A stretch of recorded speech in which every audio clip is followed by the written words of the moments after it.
फिजा अली के मुताबिक सुहेल वड़ाई साहब अगर तो सहाफ़ी ना होते तो किसी बड़े रेस्टोरेंट में या किसी बाहर के मुल्क बाथरूम सफाई का काम किया करते। और जवाद अहमद के हवाले से उन्होंने कहा कि अगर ये गुलकार ना होते तो ये धोबी का काम किया करते। ये एक Eid transmission Eid special show का क्लिप था जो इस वक्त सोशल मीडिया पे वायरल है। और इस क्लिप के वायरल होने के साथ सोशल मीडिया पे इस वक्त एक तूफान बदतमीजी भरपा है। बहुत से लोग सुहेल वड़ाई साहब पे ज़ाती जो है हमले कर रहे हैं और अपने जो है स्कोर बैलेंसिंग कर रहे हैं। और इनमें ज़्यादा तादाद एक मखसूस सियासी जमात का है जो इस हवाले से बात कर रहे हैं कि इनके साथ बड़ा अच्छा हुआ कि फ़िज़ा अली ने इन्हें पूरी दुनिया के सामने ईद के मौके पर बैठ के ये अल्फाज अदा किए और इनकी इज्जत ख़राब करने की कोशिश की। दूसरी तरफ बहुत से लोग फ़िज़ा अली की इस स्टेटमेंट के ऊपर अपना इजहार गुस्सा भी कर रहे हैं और इन पर तनकीद का भी निशाना बना रहे हैं। नाज़रीन, इस हवाले से मैंने सोचा कि मुझे भी अपनी राय देनी चाहिए, तो आज के इस व्लॉग में मैं इंशाल्लाह इस वायरल क्लिप के हवाले से अपनी राय दूंगा। नाज़रीन, एक पढ़े लिखों की बैठक में, एक पढ़े लिखों की जो महफिल है, उनमें जो जाहिल होता है वो कभी भी अपने सींगों से नहीं पहचाना जाता, क्योंकि जाहिल के सर पे सींग तो नहीं होते। जाहिल हमेशा अपनी की गई बकवास, अपने किए गए जो अल्फाज का इस्तेमाल है, अल्फाज का चुनाव है, उन्हीं से पहचाना जाता है। और इस जो प्रोग्राम की जिसकी हम बात कर रहे हैं, जिसको कामरान शाही साहब होस्ट कर रहे थे, इसमें बड़े पाए के बड़े सीनियर सहाफ़ी मौजूद थे, बड़े बड़े शानदार गेस्ट मौजूद थे। मुजीबुर रहमान शामी साहब मौजूद थे जो कि सीनियर सहाफ़ी हैं, उसके अलावा इरशाद भट्टी मौजूद थे, उसके अलावा वहाँ पे स्पीकर पंजाब असम्बली मलिक अहमद खान मौजूद थे, उसके अलावा सीनियर सहाफ़ी सुहेल वड़ाई साहब मौजूद थे। और मैं हैरान था कि वहाँ पे फ़िज़ा अली का बहरहाल काम क्या था। फ़िज़ा अली के हवाले से थोड़ी सी बात की जाए तो ये पहले अदाकार थीं और अब ये बाकायदा तौर पे जो है होस्टिंग किया करती हैं। और जब ये अदाकारी किया करती थी तो तब भी ये कोई बहुत पाए की या कोई बहुत नामवर अदाकार नहीं थी। बहरहाल इनके क्रेडिट पे बहुत से ड्रामे हैं, लेकिन ये कोई दर्जा अव्वल की जो कभी भी अदाकार नहीं बन पाई। अब वो वहाँ पे मामला चल रहे थे और बहुत सी चीज़ों पे बहुत से सहाफ़ियों में आपस में बहस व तकरार भी चल रही थी और वहाँ पे तंज़ो मज़ाक से भरपूर गुफ्तगू चल रही थी। और वहाँ पे वक्तन फ़वक्तन फ़िज़ा अली के साथ भी लफ्ज़ों का तबादला और जुमलों का तबादला हो रहा था। उसी दौरान कामरान शाही साहब जो हैं वो फ़िज़ा अली साहिबा से पूछते हैं कि आप इस हवाले से हमें बताएं कि जो हमारे साथ इस पैनल पे बड़े बड़े सीनियर सहाफ़ी या बड़े बड़े मेहमान मौजूद हैं, अगर ये इस शोबे से मुंसलिक ना होते जिसमें अल्लाह ताला ने इन्हें इज़्ज़त बख्शी, तो ये क्या होते। जिसमें मुजीबुर रहमान शामी के हवाले से भी फ़िज़ा अली ने बात की कि अगर ये सहाफ़ी ना होते तो ये फ़लाँ होते। इरशाद भट्टी के हवाले से भी बात की कि ये सहाफ़ी ना होते तो फ़लाँ होते। इवन के मलिक अहमद खान के हवाले से भी बात की कि अगर ये सियासतदान ना होते तो फ़लाँ होते। लेकिन जो सबसे अहम चीज़ थी, जो सबसे डिस्टर्बिंग चीज़ थी, वो ये थी कि जब सुहेल वड़ाई साहब के हवाले से पूछा गया तो उन्होंने जो पीछे प्रोग्राम में गुफ्तगू चलती आ रही थी और जो आपस में तंज़ो मज़ाक से भरपूर जुमलों का तबादला हो रहा था, शायद उसका स्कोर बैलेंस करने के लिए उन्होंने कहा कि जी मैं कान को हाथ लगा के माफ़ी मांगते हुए, लेकिन मैंने सच बोलना है तो मैं सुहेल वड़ाई साहब के हवाले से बात करती हूँ कि अगर सुहेल वड़ाई साहब सहाफ़ी ना होते तो ये किसी बड़े रेस्टोरेंट में या किसी बाहर के मुल्क किसी जगह बाथरूम सफाई का काम किया करते। अच्छा, इस क्लिप को सुनने के बाद जितने भी ज़ईशूर लोग थे, जितने भी ज़रा पढ़े लिखे लोग थे या जो है थोड़ा से मैच्योर लोग थे, उन्हें बहरहाल इस जुमले की तकलीफ़ महसूस हुई कि एक शख्स जिसकी उम्र बहरहाल मेरा ख्याल है 70 साल के करीब होगी और उसके साथ बहुत से रिश्ते उसके साथ जुड़े होंगे और वो बहुत ज़्यादा मकबूल भी है और उसके बहुत से चाहने वाले भी होंगे, बहुत से उसके फैंस भी होंगे, उनके सामने टीवी पे बैठ के ईद ट्रांसमिशन या ईद प्रोग्राम के मौके पे जहाँ पे पूरा पाकिस्तान सुन रहा है और उसको कहा गया कि अगर तुम सहाफ़ी ना होते तो तुम बाथरूम साफ़ किया करते। तो बहरहाल उस पर जब वो सुहेल वड़ाई साहब का क्लोज़अप आया तो मुझे अफसोस भी हुआ और बहरहाल मैं दाद दूंगा सुहेल वड़ाई साहब का जो बर्दाश्त थी कि उन्होंने आगे से किसी जुमले का जो है वो तबादला नहीं किया, कि आगे से जवाबी हमला नहीं किया, बल्कि वो हंसते रहे, खामोश रहे। और फिर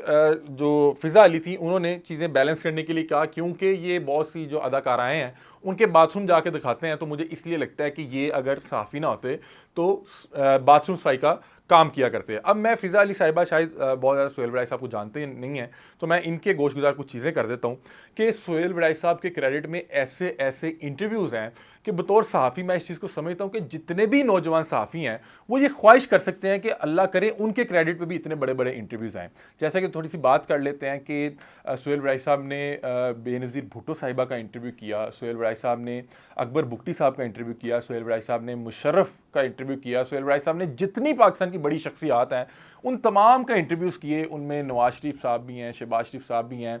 उसके बाद इमरान खान साहब भी हैं और बड़ी जितनी बड़ी शख्सियात हैं सुहेल वड़ाई साहब ने तमाम के साथ जो है प्रोग्राम किया। और इनके क्रेडिट पे इतने बड़े बड़े इंटरव्यूज़ हैं कि कोई भी सहाफ़ी जो अभी स्ट्रगलिंग फेज़ में है या इस फील्ड के साथ मुंसलिक है, वो ख्वाहिश कर सकता है कि अल्लाह ताला इतने बड़े बड़े जो इंटरव्यूज़ हैं मुझे भी करवाए। तो बहरहाल मुझे बड़ा अफसोस हुआ कि एक ऐसा शख्स जो मैं उसको सहाफ़ती किरदार भी नहीं समझता, मैं उसको एक सहाफ़ती इदारा समझता हूँ। और सहाफ़ती इदारा समझने का जो मतलब है वो ये है, एक तो अल्लाह ताला ने उनके क्रेडिट में इतने इंटरव्यूज़ करवाए, फिर उनका जो पॉलिटिकल एनालिसिस है वो बड़ा बेहतरीन होता है और बड़ा टू दी पॉइंट होता है। और वो जो प्रेडिक्शन कर रहे होते हैं या जो खबर दे रहे होते हैं वो बिल्कुल हालात की अक्कासी कर रही होती है। उस चीज़ से हट के कि आपका ताल्लुक किस सियासी जमात से है या किस जो है मकतबा फ़िक्र से आप ताल्लुक़ रखते हैं, वो बहरहाल पाकिस्तान के सीनियर तरीन सहाफ़ी हैं और इनके पास जो खबर होती है या जो इनका एनालिसिस होता है वो बड़ा टू दी पॉइंट होता है। उसके अलावा सुहेल बड़ाई साहब से मेरी 3 या 4 पर्सनल मुलाकातें हैं और जो सबसे अच्छी चीज़ ये है कि मैं बहुत से ऐसे सहाफ़ियों को मिला जो सीनियर तो होते हैं लेकिन वो बड़े आदमी नहीं होते। मतलब कि बहुत से सीनियर सहाफ़ियों से मिलने के बाद जब हम उन्हें बताते हैं कि सर मैं एक वर्किंग जर्नलिस्ट हूँ और मैं अभी स्ट्रगल कर रहा हूँ, इस हवाले से मुझे आपकी रहनुमाई चाहिए या मैं आपका इंटरव्यू करना चाह रहा हूँ, तो बहुत से लोग आपको देखना गवारा नहीं करते।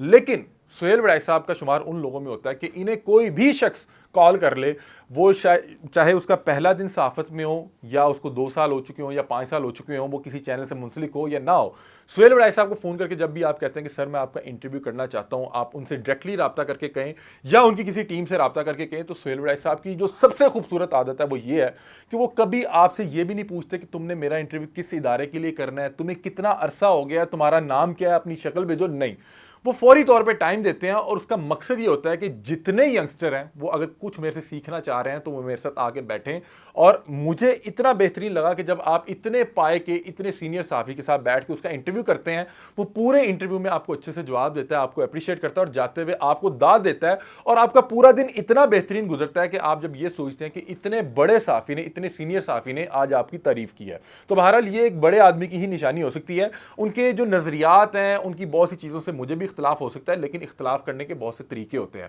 आप किसी भी शख्स को इस तरह की बेहुदा बात नहीं कह सकते। देखिए जी, तमाम लोगों के लिए जो है इज्जत अपनी जगह, जो सफाई का काम है ये भी बड़ा अच्छा काम है और हमारे बहुत से भाई करते हैं, इसमें कोई ऐसी चीज़ नहीं है। लेकिन किसी को ख़ास तौर पर टॉन्ट करते हुए कहना तो ये एक बुरी चीज़ थी। और कहना कि अगर तुम ये देखिए, ये तो अल्लाह ताला का उन पे खास करम था ना, वो इस फील्ड में आए, अल्लाह ताला ने उन्हें कामयाबी दी, आज वो इतने नामवर हैं। आप उन्हें कह रहे हैं कि नहीं नहीं, अगर आप ये ना होते तो आप इस काबिल ही नहीं थे कि आप और कहीं जगह होते। मतलब कि आपको कोई और चीज़ नहीं नजर आई, आपने सिर्फ उनको जलील करने के लिए, उनकी इज्जत खराब करने के लिए आपने कहा कि आप तो शायद बाथरूम से बाहर ही ना निकल पाते। तो बहरहाल बड़ा अफसोसनाक था। और यहीं पर अगर फ़र्ज़ कर लिया जाए 1 मिनट के लिए कि सुहेल बड़ाई साहब, क्योंकि उनका अपना भी तंज़ो मज़ाह बड़ा जो है भरपूर है और वो आगे से जवाबी हमला भी बड़ा भरपूर करना जानते हैं, और वो अगर बर्दाश्त का मादा हाथ में ना थामे रखते और आगे जवाबी तौर पे ये कह देते कि आप जो है अभी बहुत से टीवी ड्रामाज में अदाकारी कर रही हैं या वहाँ पे जो भी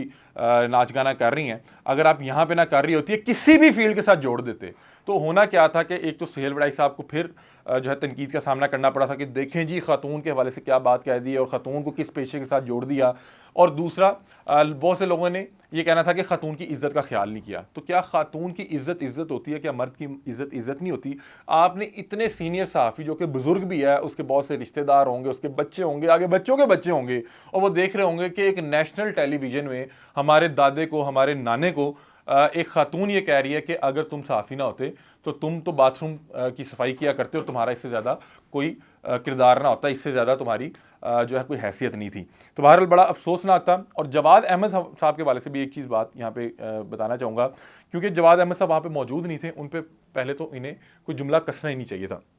आपका कोई मसला था भी तो उस वक्त आप बात कहते जिस टाइम वो मौजूद थे, क्योंकि अगर जवाद अहमद साहब मौजूद होते तो जहाँ तक मुझे पता है तो जवाद अहमद साहब आपको फौरी तौर पे इसका रिप्लाई भी देते। और जवाद अहमद के हवाले से इन्होंने कहा कि अगर तो ये अदाकार ना, ये सिंगर ना होते, गुलकार ना होते, तो ये धोबी होते। तो मैं ज़रा इनके हवाले से आपको थोड़ी सी बात बता देता हूँ कि आपने तो अदाकारी में वो शोहरत देखी नहीं कि जो जवाद अहमद ने गुलकारी में देखी। जवाद अहमद के हवाले से आपको बता देता हूँ कि जब ये मकबूल थे, ये अर्ली 2000 की बात कर रहा हूँ, 2002-3 से लेके 2010 तक, इनकी जो कैसेट्स थी, ये जवाद अहमद साहब ने मुझे खुद बताया कि उस टाइम बहुत से बैंड से जुनून था, 2-3 बड़े बड़े नाम थे। उन्होंने कहा तमाम जो बड़े बड़े आर्टिस्ट थे वो कोई गाना निकालते थे तो उनकी 5 लाख कैसेट निकलती थी या 10 लाख कैसेट निकलती थी मैक्सिमम। उन्होंने कहा कि मेरी, मतलब कि वो जवाद अहमद साहब अपनी हवाले से बात कर रहे थे कि मेरी और इबरार का जब कोई गाना निकलता था तो वो 50 लाख 60 लाख कैसेटें निकला करती थी, और इनके गाने इतने बड़े हुआ करते थे कि फिजा साहिबा आप जिन बड़े बड़े प्रोजेक्ट्स में काम कर चुकी हैं वो गाने उन प्रोजेक्ट से भी बड़े थे। मतलब कि अगर जवाद अहमद के मेहंदी गाने की बात कर ली जाए या जो दोस्ती गाना था उसकी बात कर ली जाए, वो इतने बड़े गाने थे कि वो सिर्फ पाकिस्तान में मकबूल नहीं थे, पाकिस्तान के बाहर भी उनकी मकबूलियत का डंका बजा। तो बहरहाल मैं हैरान था कि इतने नेशनल टेलीविजन पे बड़े चैनल पे बैठ के ईद के शो में बैठ के किस तरह की गुफ्तगू हो रही है। और उससे ज़्यादा हैरानगी और अफसोस मुझे इस चीज़ का हुआ कि कामरान शाही साहब, जिनके ये तमाम लोग मेहमान थे और वहाँ पे मेज़बानी के फ़राइज़ सर अंजाम दे रहे थे, उन्हें चाहिए था कि अगर उनके रिकॉर्डेड प्रोग्राम में इस तरह की कोई बात हो भी गई थी तो वो इसको पोस्ट पे जाके उन्हें टीम को गाइड कर देते कि इस तरह की चीज़ है, इसको नहीं जाना चाहिए। क्योंकि बहरहाल